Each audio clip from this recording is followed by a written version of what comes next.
que se definen por lo que ganan y otros que se definen por lo que son. Hoy vamos a meternos de lleno en la historia de uno de esos últimos, el Levante Unión Deportiva, un club que ha hecho de la adversidad su bandera y de un lema, levantarse y luchar, mucho más que una frase, su auténtico ADN.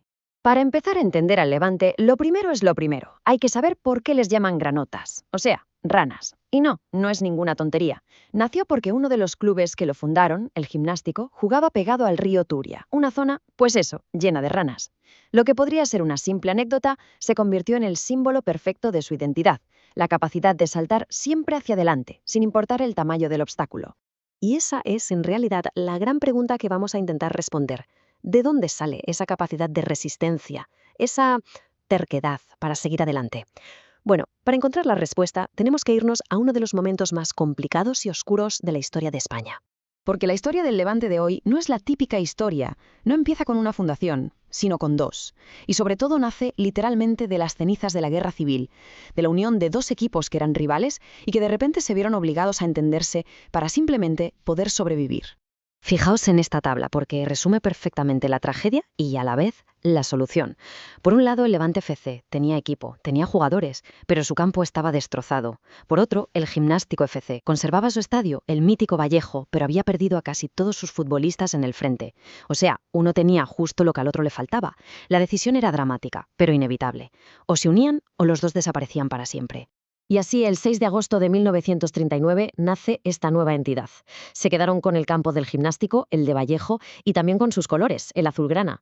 Y tras un par de años con un nombre provisional, en 1941 se adoptó el que conocemos hoy, Levante Unión Deportiva. Un acto de pura supervivencia que, sin saberlo, estaba forjando un carácter único.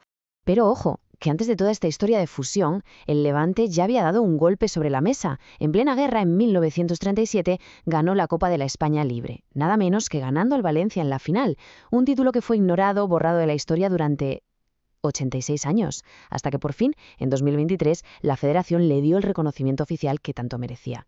La primera gran prueba de que este club nunca se rinde. Claro, después de nacer así, los años que siguieron no fueron precisamente un camino de rosas. Todo lo contrario. El Levante se ganó a pulso el apodo de Equipo Ascensor. Su historia es una auténtica montaña rusa de emociones, de ascensos que eran proezas y de descensos que dolían en el alma. Si repasamos esta cronología, vemos los altibajos muy claros. En 1963, la locura del primer ascenso a primera. En el 69 se mudan a un nuevo hogar, el actual Ciudad de Valencia. Y entonces, en 1981, llega lo que nadie podía creer, el fichaje de una leyenda mundial como Johan Cruyff. Parecía un sueño, ¿verdad? Pues se convirtió en el principio de su peor pesadilla. Es que es increíble. La llegada de Cruyff puso al Levante en el mapa del fútbol mundial. Fue una bomba mediática. Pero deportivamente, el equipo se hundió. Y económicamente el esfuerzo fue tan bestia que justo al año siguiente el club no solo bajó, sino que cayó hasta tercera división y estuvo a punto de desaparecer. Es la paradoja que mejor define a este club. Pero si algo hemos aprendido ya es que el Levante siempre encuentra la manera de volver a saltar. Y después de décadas y décadas de pelear en el barro, llegó el momento que lo cambió absolutamente todo. La temporada en la que un equipo modesto dejó de soñar para directamente tocar el cielo. Bien, nos plantamos en la temporada 2011-2012. El Levante acababa de subir a primera. El objetivo, como casi siempre para ellos, era uno y solo uno: no bajar, salvarse.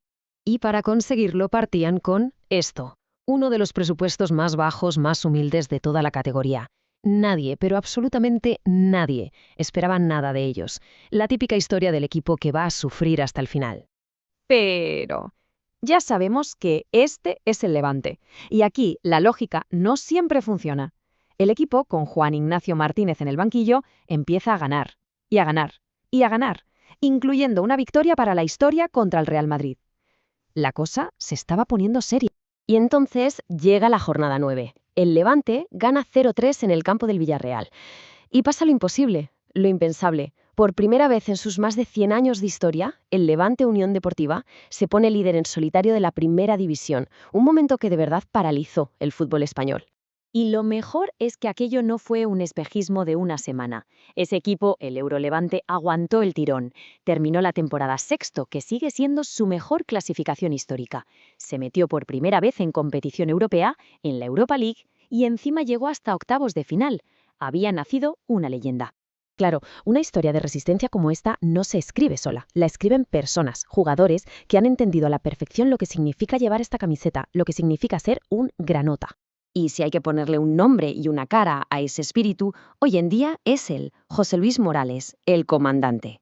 Es el jugador con más partidos en la historia del club, superando los 346. Morales es sencillamente la encarnación de lo que es el Levante. Y creo que nada lo define mejor que sus propias palabras. Después de irse al Villarreal, decidió volver, ya con 36 años, y no para retirarse tranquilamente, sino para echarse el equipo a la espalda y ayudarlo a volver a subir. Eso es una lealtad que va mucho más allá de un contrato. Pero el comandante no está solo en este panteón. Este 11 histórico, una propuesta del periodista Carlos Sayats, nos da una idea de talento que ha vestido esta camiseta. Desde leyendas del primer ascenso como Antonio Calpe, hasta el motor de aquel Eurolevante que era Vicente Iborra, o la explosión de un porterazo como Keylor Navas. Y sería un error garrafal pensar que la historia del Levante se acaba en el césped del equipo masculino, porque si algo ha demostrado esta institución es que es pionera y referente en muchos otros ámbitos. Su legado va mucho más allá. El ejemplo más claro es su sección femenina. No es un añadido, no. Es uno de los equipos más potentes y con más títulos de toda la historia del fútbol español, un auténtico referente en la lucha por la igualdad y la profesionalización del deporte femenino. Pero es que hay más. Tienen proyectos como el Levante UDPC, su equipo para personas con parálisis cerebral, que es un modelo de éxito e inclusión a nivel mundial.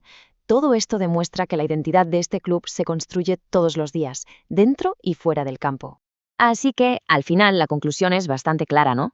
El gran legado del Levante no está, ni estará nunca, en una vitrina llena de copas. Su mayor trofeo es su propia historia, una historia de supervivencia, de unión en los peores momentos y de una capacidad casi infinita para levantarse una y otra vez.